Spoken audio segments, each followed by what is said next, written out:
Shalom Ouvracha, aujourd'hui on a étudié la définition concrètement de Torque et Dibour. C'est quoi le guéder de Torque et Dibour? On a vu le Milchamat Hashem qui pose la Sheela concernant quelqu'un qui aurait pris un verre d'alcool en sachant que c'est de l'alcool et il fait la bracha Shakol Nia Bidvaro.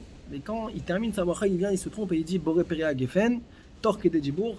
Est-ce que dans ce cas-là on dira que le fait que j'ai dit Boré Perea Gefen sur du Shakol Nia Bidvaro, alors que j'avais fait la bracha correctement, est-ce que c'est bien annulé ou pas? En d'autres termes, est-ce que le torque des dibour, il est que positif et il vient que pour arranger les choses, ou alors il peut aussi être une arme qui vient et qui abîme? Ça, c'est la shéla qui a été posée par le Milchamat Hashem.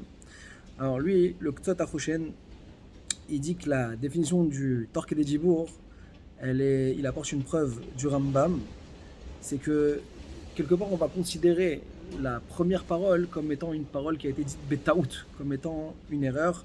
Donc il amène la halakha du Rambam pour le cas de la Jvoa, où on voit qu'il considère que ça comme quelqu'un qui a été toé. D'accord. Donc ça vient et ça annule le neder qui a pu être fait. Donc ça c'est la définition d'après le Rambam. Voilà comment on considère la notion de torque des dibour. On a vu le Yad Rama sur Baba Atra Koufratet Amoud Bet, qui lui, il vient et il élargit réellement le concept du torque des dibour en disant que même si c'est une autre personne qui viendrait prendre le relais finalement de ce que j'ai dit ou de ce que j'ai fait, eh bien si c'est réalisé dans le temps de torque des dibour également, ça fonctionnerait. Alors petite étoile, ici ce qui est dit ne serait pas vrai pour Shabbat, d'accord? Parce que dans Shabbat, quelqu'un qui ferait par exemple Borer, qui viendrait, qui trierait, qui enlève l'obsolète, d'accord? Même si immédiatement il y aurait une personne qui prendrait l'obsolète et le mettrait dans la bouche pour le manger, on ne dirait pas dans ce cas-là qu'il n'y a pas eu de borer. Même si ça a été fait torquer des jibour, pourquoi? Parce que dans Shabbat, mais les marchevet, c'était une petite parenthèse.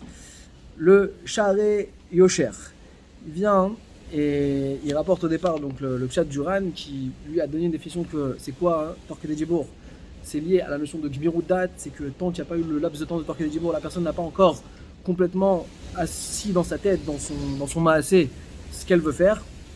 Sur ça, il objecte avec la Gemara dans Maseret Nedarim, où là-bas on voit que, en fonction que si la kriya elle a été faite torquer des jibour, que le maître décède réellement, après c'est l'évanouissement en question. Est-ce qu'on était torqué des jibour ou pas? Ici, quel rapport avec la Gmirut Dat? Il n'y a aucun lien avec la Gmirut Dat.